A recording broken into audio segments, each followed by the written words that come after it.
皆さん、いいですか？今日はいいについて話したいと思います。ああ、いいな。いいから早く。 So I am a Japanese to English anime and game translator. I do what is called localizing rather than translating, which means that I try to preserve the flavor and tone of the story and the characters intact while I translate.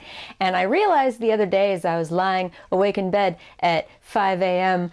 because I woke up too early, it suddenly hit me that the word "e" in Japanese, it can mean so many different things, as in there are so many different ways in which I have to translate it, depending on context, depending on vocal inflection, and depending on which particle or which hiragana character comes right after "e." So I jotted down a list. This is not all of the examples of ways that you can use "e", but this is just a starter list to show the difference of how "e" can mean so many different things depending on how you say it and which character comes after it. So first, let's start with just the word "e" by itself. "E" means good. That's sort of like the very basic literal definition of "e." But it also can mean okay, and it can also mean cool. Those are sort of like the three main, like just singular, if I had to assign a one-word translation to just "e" by itself, that's kind of what I would describe it as. It is good, it is cool, it is okay. So if I add a question mark after it, like "e," this is sort of like if a character in a show says "e" when they're about to tell another character something. It has this sort of are you listening vibe to it, or understand. It's sort of like I'm giving you some advice. I stop and I go "e," like are you hearing me? Do you understand? Listen up, I'm going to tell you some more. And then I proceed to tell that person more advice. So that's kind of what "e" can mean if it's just by itself with a question mark after it. For our next specimen, we have "ino." So this can actually mean two different things. So first, "ino" without a question mark. "Ino." It is sort of, it has a slightly defiant vibe to it, a slightly emphatic vibe to it. What it really is doing is like, this is the way you'd respond if someone asks you like, dude, are you sure you were okay with like giving away your car to that guy? And you go, no. Like, yes, like, of course I'm okay with it. I know what I'm doing, damn it. It's not profane at all. It's just that kind of attitude with it. Now, "ino" with a question mark at the end of it, that pretty much means like, are you sure? Are you okay with this?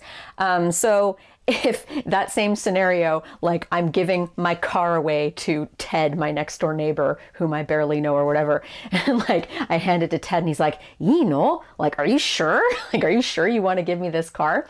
So "ino" is, as a question, is sort of like, are you sure? Like, are you sure you're okay with that? And then "ino," like without the question mark, is like, yes, I'm sure of this. And now we have "ine." So if you are on Facebook, and if you're on your computer right now, go to Facebook and change your language settings to Japanese, and you'll see that like, to say so-and-so likes your photo or whatever, in Japanese it's "ine." So you can kind of think of "ine" as in, I like it. But "ine," it's sort of something that you'd say to express like, oh wow, that's cool, or awesome, or sweet. So if my next door neighbor Ned, I don't have a neighbor named Ned, I'm just adding a name just cuz. But anyway, if my next door neighbor Ned was like, oh hey, I just bought the latest season of The Witcher on DVD, I'd be like, oh "ine," like, oh yeah, that's cool, or like, oh good for you, or sweet. It has that sort of vibe to it. Whereas "ina," that has a bit more of an envious vibe to it. So in the same scenario, Ned comes home and he's walking down the aisle and he's like, oh hey, I just bought the latest season of Witcher on DVD. And I went, oh "ina." What I'm expressing there is, oh lucky you, or oh I wish it were me. It's not quite in a negative way, like, oh I hate you for that, like I'm jealous, but it's sort of like a, oh lucky you, I wish it were me, sort of vibe to it. "いいから." So you probably heard this a lot in anime. I have anyway. And oftentimes it comes before the expression hayaku, which means hurry up or like just do it.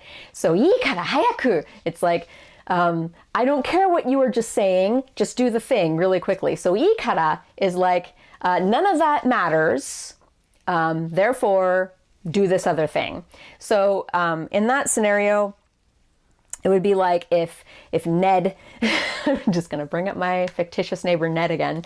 So if Ned was sort of like, oh, I'm going away for the weekend, and he's like giving me his list of things that I'm supposed to check over in his apartment, and he's given this to me a zillion times. I'd be like, ikara, like, dude, that's enough. I don't need you to go over your list anymore. It's cool.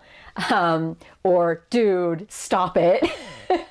You're just like, that's enough. We don't need that anymore. I understand. I get it. Like, just go on your trip, basically. That's what ikara has, that sort of vibe to it. Like, never mind that. Do this other thing instead. Ii wa. So, ii wa, this phrase is reserved more for like the ojo-san type character, or the one-sama type character. A very feminine sort of thing, because wa is a very feminine way of ending your sentences. But just the phrase ii wa by itself, I like to think of it as very well. It has that sort of slightly sophisticated twang to it.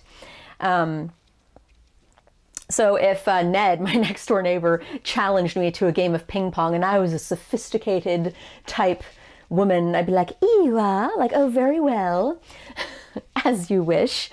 Iyo. So iyo, if Ned is asking me, hey, Sarah, I'm going to go away on vacation. Can you look after my plants for the weekend? And I say, iyo, that means, yeah, sure. I'll do it. Yeah, it's cool. It's okay. Sure. That's kind of the best translation of iyo. Ikana or ikashira. So if somebody just pops into a room and like beckons to you like this, because they don't beckon like this in Japan, they beckon like this, and they say, chotto ii kana, or ii kashira, by itself, it doesn't mean, is it good, I wonder, or is it good, perhaps, is how that would be literally translated. But what that really means is, hey, do you have a minute? Ii-jang or ii-janai. You've probably heard ii-jang a lot if you've seen a lot of anime focused on teenage characters. So ii-jang or ii-janai, but ii-jang, usually, that has sort of like a, I don't see what's wrong with that vibe to it. Or sure, sounds good to me. So if you know Japanese, jang or janai, it makes the thing that came before it the negative version of itself. So ii janai means like good not, meaning not good.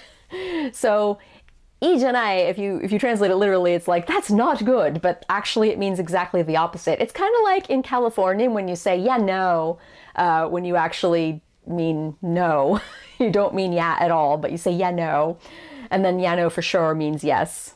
There's that meme. I don't know if you've seen it or not, but it's true. I'm a Californian, I can attest. But anyway, iijam means I don't see why not. Like, I don't see what the problem is. And oftentimes it'll be followed with betsuni, like iijam betsuni, like who cares? Like, you do you. I don't see why that's a problem. Why the hell not? Itte. So this is not to be confused with itte, which is like just one hiragana i, a small tsu, and then a te. This is two hiragana i's followed by a small tsu and a te. So te, small tsu followed by te, that if it comes after a word, it basically is like quoting the word. It's also kind of like, you know, like if I'm relaying a story and she was like, I love your haircut. And he was like, oh, thanks, I did it myself. And she was like, whoa, you're really talented. It kind of has that same function of like also. So itte, that's something that I would say sort of like if Ted is asking me to house sit for him and he's saying like, wow, like I really, really appreciate it. I'm not putting you out, am I? Like, am I being too forward? And I'm like, itte, like, dude, it's cool. I already said, like I already said, I'm cool with it. Like, dude, it's cool. I already told you it's cool. We already settled this. That's what the te is implying. It's like implying I already said I already said it's okay. I already said it's cool. And then here's another one. Ii koto. So if somebody starts just ii koto out of nowhere with a little question marky tone in their voice and then they follow it with a bunch of stuff, ii koto is sort of like, let me give you a word of advice. So literally ii koto means good thing, but that's not really what it means in this context. It's more like listen to this, I'm going to tell you something good, kind of good thing. But it really has more of a, here's a word of advice kind of vibe to it. So as you can see, just one word, E, it has so many different ways that it can be translated depending on just like one little character that comes after it. E is definitely a very interesting word.